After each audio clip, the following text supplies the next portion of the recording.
because the content is just so needed by Oh yeah.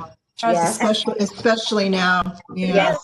especially now, and just keep reminding ourselves that we're all in this together, and it's hard, just to keep reminding ourselves that this is not an easy time. And anyway, yeah, so I'll offer it again, but certainly Yay.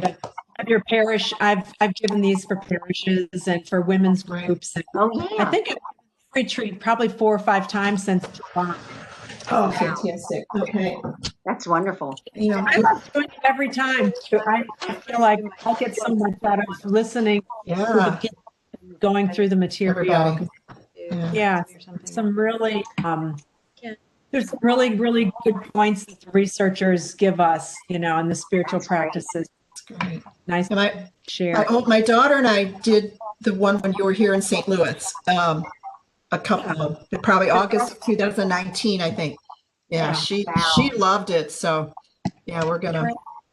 I think I'm gonna check in with some of my friends and see if we can do that. That'd be great. Great way to connect with everybody again too. That'd be great. Right. Yeah. Mary, go ahead. I'm so sorry, Anne. Remember I mentioned my daughter and son-in-law had a divorce, and he moved down to St. Louis to help the girls. And his mother and I stayed friends. She lived here, of course, where we are, and she has just moved to St. Louis. And she's a widow, and so she's just getting things. So we text each other. So I might text her because she only knows here, like her son there, and his new wife and child. So that would be neat to tell her to connect somehow, something Joe like that. In Charles Parish in St. Louis. So what was the parish? I'm sorry. Lady of Sorrows. It's in the city. Okay. St. Louis. So okay. Oh, okay. Great. So I think it's time. Actually, it's 8 o'clock. And can you hear me? Yes, I can. You can hear me? I can. Oh, okay. I have like background. Yes, somebody's got. Maybe we. Everyone should keep their mute on. Yeah, and yeah. Yep. And that'll help. That should. And I'm going to say this too, that when we break into our small groups, it might be good to mute yourself if you're not talking, if you're hearing some interference, because sometimes it depends on the computer, but sometimes people really can hear the background noise, and then it's tough to hear the person talking. So anyway, well, we'll begin. Welcome everybody. It's happy to gather for our 4th and last book club, virtual book club. Tonight's session will be on self-compassion. And just a few housekeeping notes before we begin again. Like I said, the mute button is an important place, but certainly when you are speaking in your small groups, be sure you unmute yourself. And we kind of give everybody a hi or like that if you can't hear. So we're getting good at this sign language in Zoom, aren't we? And then be sure you have a pen and paper nearby, just so you can jot down notes to the discussion questions. And also if there's any other pieces from what I'm giving you, if you want to just take notes, feel free. But again, you have most of this in the self-compassion chapter, so you can review that chapter if you haven't already. Your cell phone, if you have it nearby, you could always take a picture of the screen too, of the questions, the discussion questions when we get there. So this topic, as we were just mentioning, is so timely right now because of the pandemic. And we will talk about the 3 main components. But before we do, let's do our usual sit for a moment and take a few deep breaths. So bring your shoulders back and just bring your hands to your lap and close your eyes. And let's just sit and breathe in the silence of God's love and care for just a few moments, taking a few deep breaths, letting go of any distracting thoughts or worries or concerns that were in your day today. And let's just simply rest in God's gentle embrace as we begin our time together. And I will ring a bell after a minute or two. So let's just take a moment.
While you have your eyes closed, I would just like to offer a blessing from John O'Donohue's book to bless the space between us.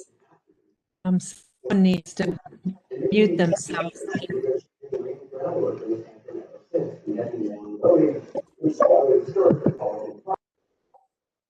There we go.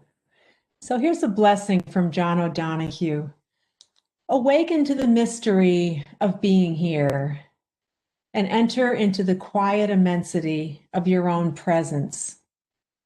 Have joy and peace in the temple of your senses. Respond to the call of your gift and the source to follow its path. May warmth of heart keep your presence aflame. May anxiety never linger about you. Take time to celebrate the quiet miracles that seek no attention. And may you experience each day as a sacred gift woven around the heart of wonder.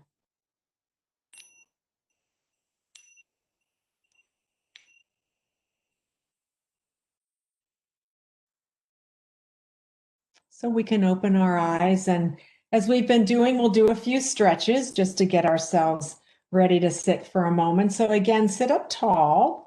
Think about like a puppet master pulling up the crown of your head so your spine's nice and long. Shoulders back.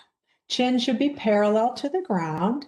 And when we take a deep inhale, lift up those shoulders to your ears. Really squeeze and then exhale. Just let those shoulders sink down. Inhale, lift up those shoulders, squeeze them to your ears, and exhale. Come on down. Great. Let's turn our heads to the right and look up to the ceiling. Look over to the left and then down to your lap. Then we'll go in the reverse. Over to your left, up to the ceiling, over to the right, and then down to your lap. And then come back with your chin parallel. Take your hands and the base of your palms, just place them at your temples and just slowly rub. You can give a little pressure on just so that it's a nice little massage. You can go in one direction and then the other. This just should feel nice against your temples. And then take your fingertips and rub against the base of your skull in the back of your head. If you give a lot of pressure there, oh man, it just feels like a nice massage. Sometimes when you get a good haircut, they do this for you too. And I'm like, you don't have to stop, keep washing my hair. Great. And then bring your hands down. So take your right hand and put it on the outside of your left thigh, and take your left hand and place it behind you, maybe on your chair. And then sit up tall and take a deep inhale. And as you exhale, just begin turning a little bit. Leave your legs where they are, but just begin turning your ribs. And then keep on turning. Every time you inhale, you lift up your spine. Every time you exhale, you just turn a little bit more, and don't yank or stretch too much. You just want it to be a nice twist, and look over that left shoulder. And then come on back to center. Inhale, raise your arms up. Exhale, bring our arms down. Okay, now we're going to take our left hand, put it on the outside of our right thigh, take our right hand, bring it behind us, and again, inhale up, and exhale, just begin twisting gently to the right. And every time you inhale, lift up, lengthen your spine, and exhale, turn towards the right. And then just look out over your right shoulder for a breath or two.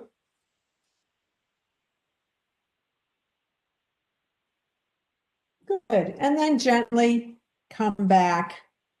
One last one. I just learned this past week. So you can hold your hands next to your cheekbones and just do a big, like a yawning look, like really stretch, like you're really surprised, like you're a ghost surprise, like, And it's recommended to do it. We're not going to do it 10 times, but it's recommended to do it 10 times, just stretching out. And that's supposed to be really good for us to kind of release tension as well. So those are my little tips. You can use those. I was doing that at the traffic light the other day when the traffic was not moving very well. And I thought, oh, I'm going to practice this one. So Frederick and Mary Ann Broussard wrote a wonderful book called Spiritual Literacy. I've had it for probably 20 years. And one of their, and they also run an incredibly good website called Spirituality and Practice, and they give retreats, online retreats. They've been doing this for, I think I took a Brother David's last retreat on gratitude probably at least 10 years ago. But they're wonderful kind of compilers of all sorts of wisdom from around the world. And they said that if we are to bring out the very best that is inside of us, we must take time to nurture ourselves. And so they would really tell us that self-compassion is an important piece of our spiritual journey. And I've given retreats, as those of you who are gathering at the beginning, I've given retreats on self-compassion, probably 4 or 5 times just since July, but even before then, I'd given them once or twice a year, but never has it been more timely or needed than right now during this pandemic. This, global shutdown has caused great upheaval in our lives. I don't have to remind us, we've experienced losses and such changes and fear and uncertainty. And we're really all standing on this shifting sand without a map to show us how we're going to get moving forward. So I'm really happy to be able to share with you some of these insights. And if you've read the chapter, you will find this to be perhaps a little bit of a review. But no matter how many times I review it myself, it's just so helpful to remind myself of these lessons. And it's really healing, I think, for all of us, no matter how many times we hear them, because we're not really conditioned to be self-compassionate. We're more conditioned to serve others first. So I'll talk just a little bit about the 3 components of self-compassion. The first is self-kindness, including ourselves in our circle of compassion, giving ourselves care and kindness and understanding instead of harsh judgment. The second one is common humanity, remembering that we are human and that suffering and failing are all part of this human experience of ours. So we need to keep maintaining that awareness versus a perfectionism that when we try to avoid mistakes, try to be perfect, which really is never possible, in case you've noticed, or being alone with our suffering, thinking that everyone else isn't suffering, but we are. And then the third component that I'll talk a little bit about too is being mindful versus over-identifying with bad feelings, just being mindful of when they come up. I was just listening for one of my graduate classes in positive psychology, a gentleman talking about how if we are more aware of whatever we're feeling and really are specific about naming that specific tough feeling, like is it anger, is it sadness, is it disappointment, the more particular we can be in naming those difficult emotions, the more resilient we are. So why should we practice self-compassion? Research in positive psychology and neuroscience shows that there's 3 important outcomes. The first is it leads to greater happiness. We know people who are self-compassionate tend to be more optimistic, more joyful. They tend to express their gratitude more, which is what we talked about in last week's book club, and they have better relationships. People who practice self-compassion also tend to be less stressed because the self-criticism that leads to perfectionism leads to stress and depression and anxiety.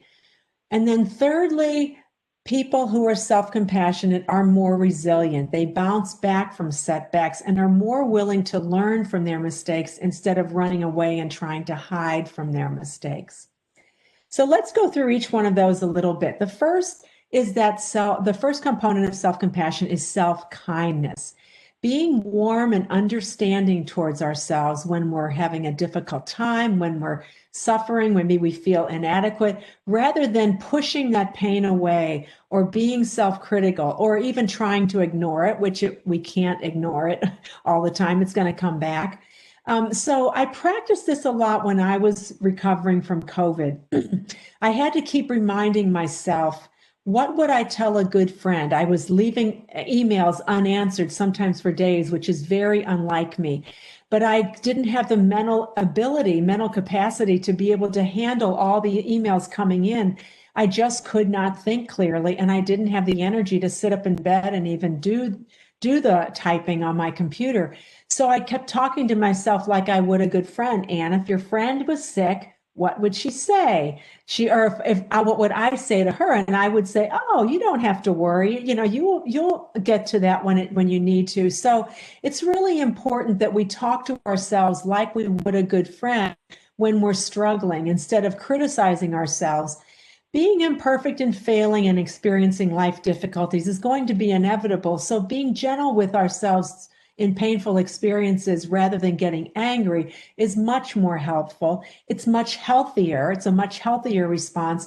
And then we wind up making lasting changes in the tissues of our prefrontal cortex, the area of our brain right behind our forehead. If we continue practicing self-compassion and being gentle with ourselves, we wind up rewiring our brain, cultivating some new neural pathways. And that's one of the most significant reasons to practice self-compassion, is to really help us rewire those connections so that we are not so self-critical. When we are too self-critical, we tend to magnify our fears and uncertainty, and that winds up giving more weight to our flaws, to our mistakes, to our shortcomings, more than our successes. I can remember probably the last 5 nasty emails I got in the past maybe 10 years, but I probably can't tell you that many of those 10,000 or so wonderful emails I got. Don't we remember all those difficult things? And that's referred to as the negativity bias that we have in our brains, it allowed our ancestors to survive because they had to be watchful of all the dangers and difficulties in their environment in order to survive. And that's how our brains have been formed, to look out for all those difficult things. But that doesn't help us in the modern world. We don't need to be looking for lions and tigers and bears and poisonous berries in the woods that we might eat. It's not the way we're not having rocks falling down from cliffs usually that can kill us, but we're wired to notice these difficulties. But just knowing that helps us then kind of take a step backward and say, okay, I notice that things are difficult, but I don't have to ramp up all my stress in order to handle it. This self-criticism winds up leading us to rumination at night. I don't know about you, but sometimes I'll lay at night and say, gosh, I wish I'd said that thing in the conversation. I wish I hadn't said this. I wish I had done this for this person. Oh gosh, I missed that opportunity.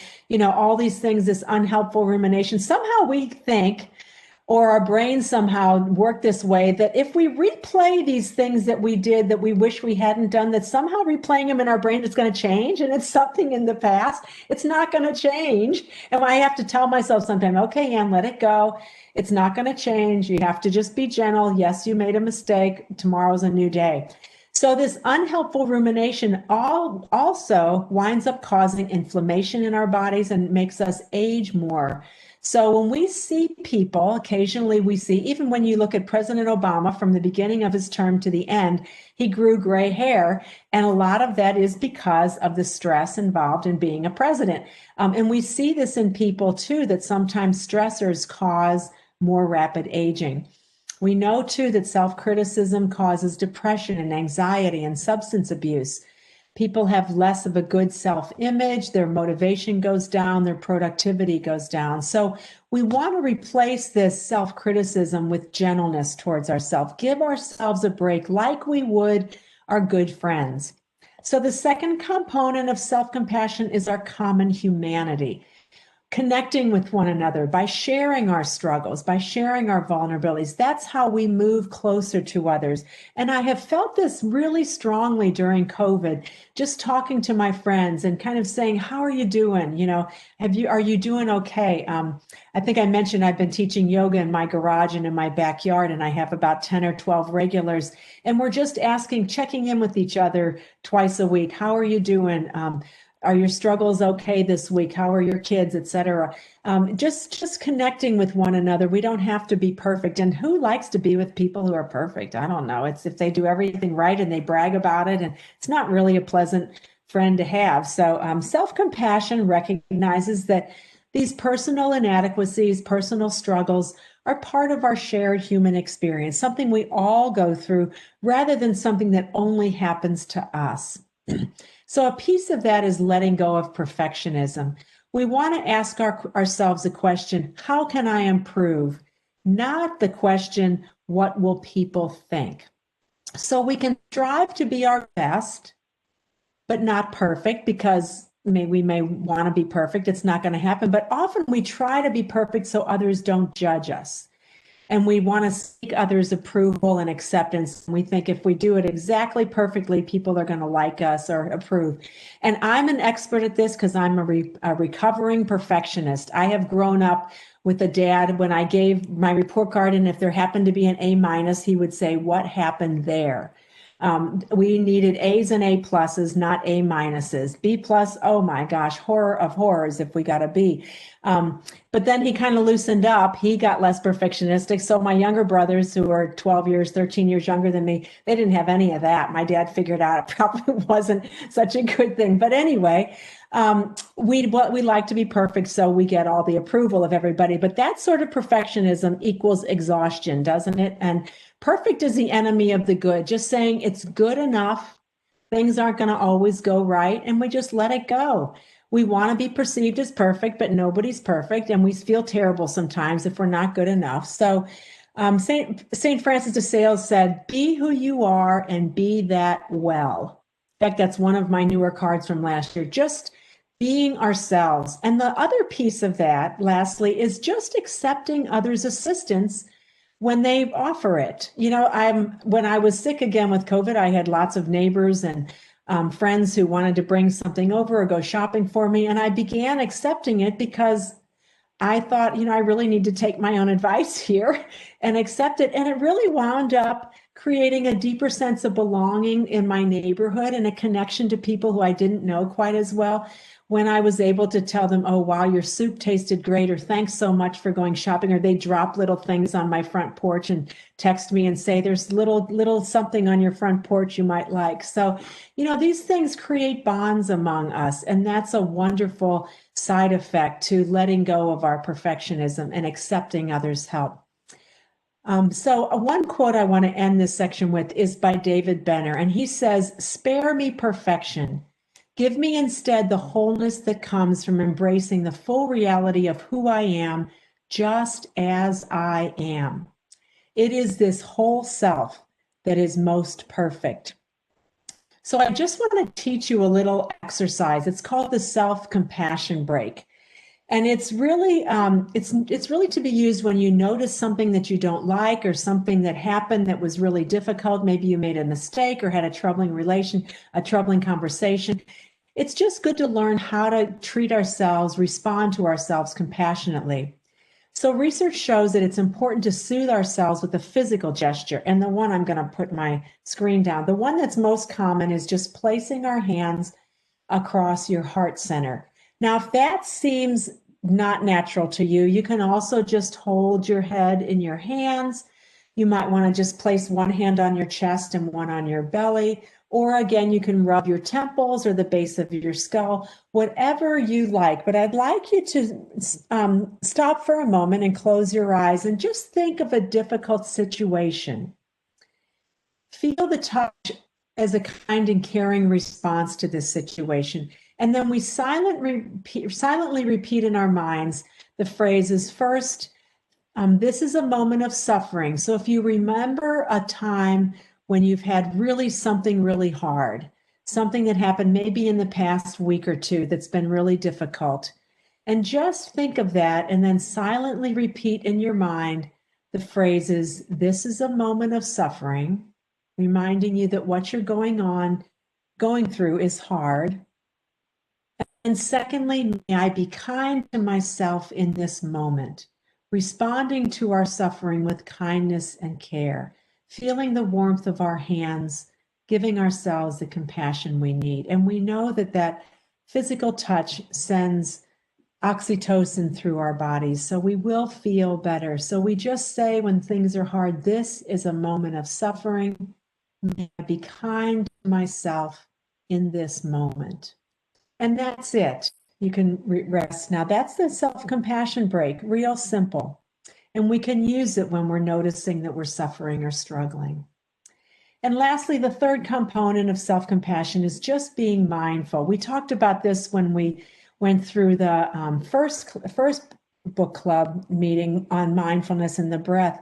So if we want to practice self-compassion, we need to be aware of what we're feeling, being mindful of our own suffering, recognizing that we are facing difficulties or pain or disappointments and any negative or, excuse me, self-critical thoughts. So just creating space increases our self-compassion. It helps us to accept difficult situations instead of just running away from them, because that allows us then to let go of things more easily. Again, building resilience.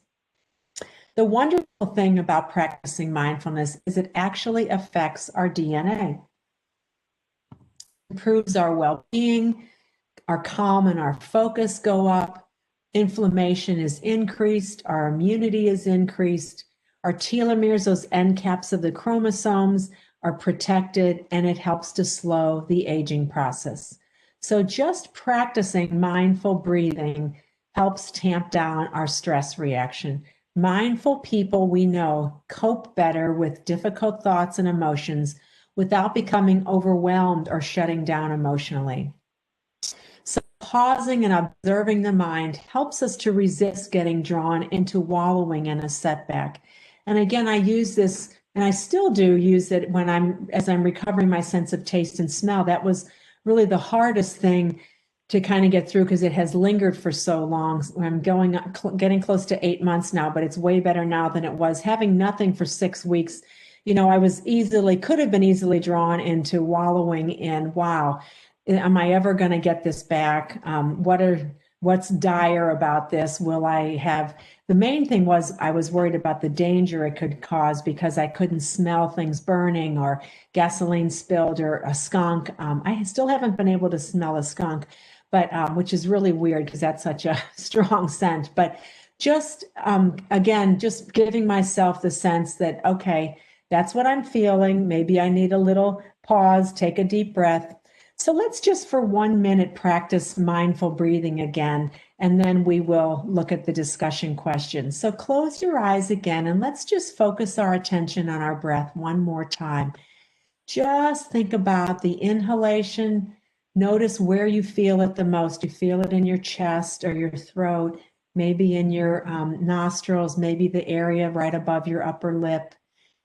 Just think about where you notice that breath and just take deep inhales through your nose and exhale through your nose and mouth. And we'll just sit here for a moment or two and I'll ring the bell then.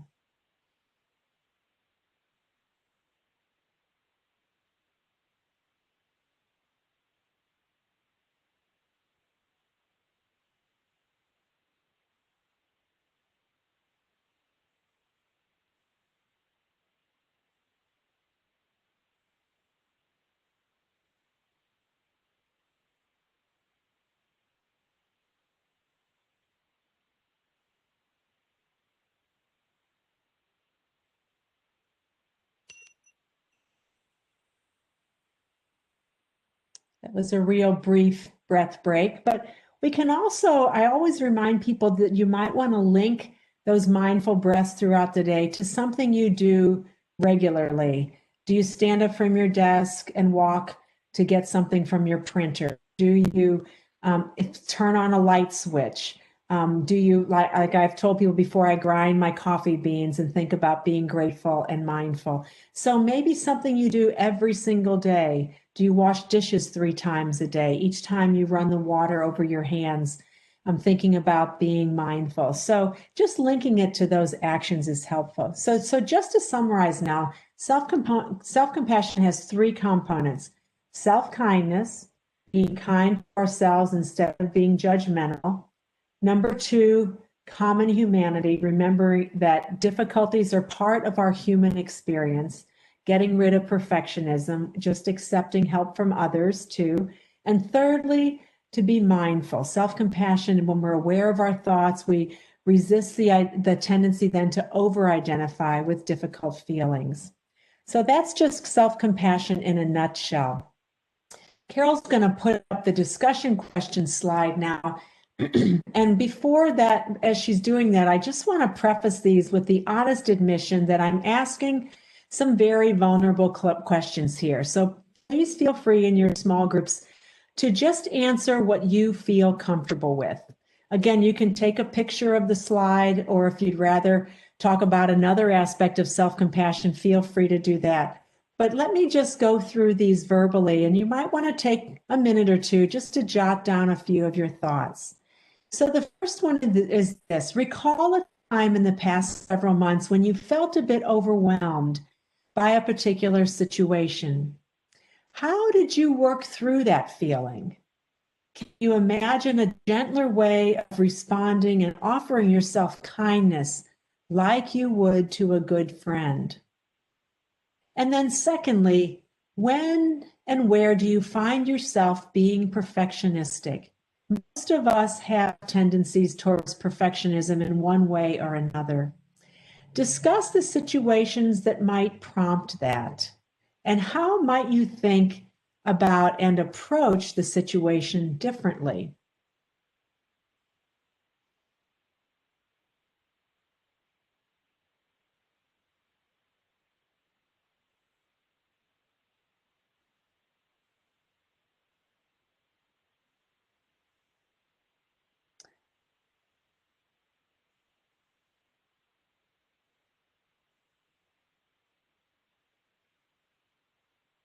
So I said, if you have a phone, you can take a picture of these, or hopefully if you don't, you can just jot down a few of the main points of the questions. And then Carol will now break us up into small groups where we can have discussions. And again, if you would like to ask some other or bring up another point, feel free, but just try to be open and know that all your comments are certainly not being recorded and they're private just within your small group.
Welcome back, everyone. So I'm going to try something to close that's a little bit different. I'll first share with you a beautiful note from Parker Palmer, who's a wonderful author, Quaker. And then there's this lovely song. Now, those of you who've been on my self-compassion retreat will recognize it. The song is Gentle with Myself by Karen Drucker. And I'm just going to play that. So it starts off very softly, so I'll talk a little bit while it's beginning. But let me just read with you this beautiful quote by Parker Palmer. He says, self-care is never a selfish act. You can't hear? We can now. Can, okay. Make sure you all mute yourselves again. I can hear somebody. Okay, so it says, self-care is never a selfish act. It is simply good stewardship of the only gift I have, the gift that I was put on earth to offer to others. Anytime we can listen to true self and give the care it requires, we do it not only for ourselves, but for the many others whose lives we touch. So I forgot we have a few moments still to do any Q&A. Does anyone, and I can look at the chat box if you'd like to put a question in there, or if you want to raise your hand, we can unmute too. If there's any questions or comments or thoughts, we have just about a minute or two still. Yes, Mary Jo, you want to unmute yourself and answer? I just wanted all the prayers that you've shared over the last few weeks. Is that something that you could share with us? Sure. The group yeah, I don't have the access to all your emails, so just send me an email and then I'll create a little email that I can just respond back. Okay, great. Thank you. As you can tell, I'm a lover of quotes and poetry, and yes, love it. I eat them all up. Sure. Anyone else have a comment or a question? Yes, Marty? Is that Parker Palmer quote in the book? I didn't get to that chapter yet on compassion. No, it's one that I found recently. I try not to repeat quotes that I have in the book so that I'm giving you something different. So which book did that come from? I have a few of his. Parker Palmer, I don't know. I just saw it. I'll have to look and see where I got it from. I don't know. I just recently got it. I believe I got it. I get an email every day called The Daily Good, and I believe it came from that email. It's a lovely little piece. We all get little inspirations every day, and I get about 5 to 10 of them. 2 of them are on neuroscience and medical news, and then others are, Richard Rohr sends a reflection, and gratefulness.org sends a gratitude quote, and Daily Good sends me something. So I get all these little inspirations each day to kind of start my day. I love, and I'll share this when we start I'll start the little song for you. Again, this is Gentle with Myself by Karen Drucker. And as it begins, I just want to read to you this really beautiful poem by Mary Oliver. You all might be familiar with it, called Wild Geese. And I will also remind all of you, there's a lovely story about what is real, the Velveteen Rabbit. At the end of the Velveteen Rabbit, the rabbit's asking, what is real, asks the skin horse. And the skin horse tells the rabbit, it's a thing that happens to you. Real isn't how you're made. When a child loves you a long time, your eyes fall out. It takes a long time. You don't have sharp edges anymore. If you break easily, you're not real. But by the time you're real, your hair's fallen out, your eyes have dropped off, you're loose in the joints, and you're very shabby. And I always think of that. That's just such a lovely quote about being real with others. So I'll start the video of Gentle with Myself, and then I'll also with you the beginning of Wild Geese by Mary Oliver. She says, "You do not have to be good. You do not have to walk on your knees for 100 miles through the desert and repenting. You only have to let the soft animal of your body love what it loves. Tell me what's your despair, yours, and I will tell you about mine. The world goes on. The sun and clear pebbles of the rain are moving along the landscapes. The wild geese are heading home again. Whoever you are, no matter how lonely, the world offers itself to your imagination. Gentle with myself. I will be gentle with myself. And I will hold myself like a newborn baby child. I will be gentle with myself. I will be gentle with myself. And I will hold myself like a newborn baby child. I will be tender with my heart. I will be tender with my heart. And I will hold my heart like a newborn baby child.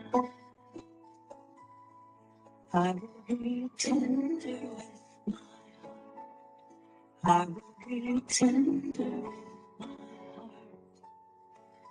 heart. I will hold my heart like a newborn baby child. I will only go as fast as the snow is part of me. It's safe to go.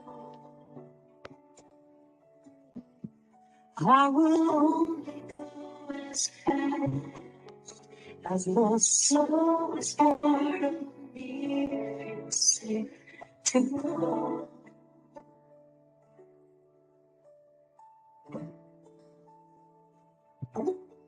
I will be easy on myself.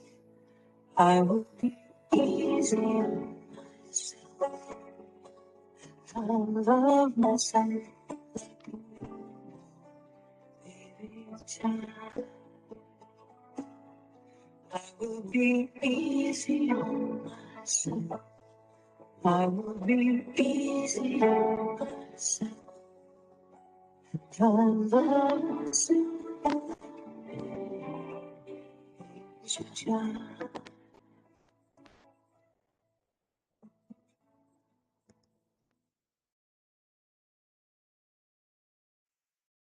So that was Gentle with Myself by Karen Drucker. And if you just look her up on YouTube, you can hear that song again. And I can also provide the lyrics if you'd like to the song when you email me. So thanks again, everyone.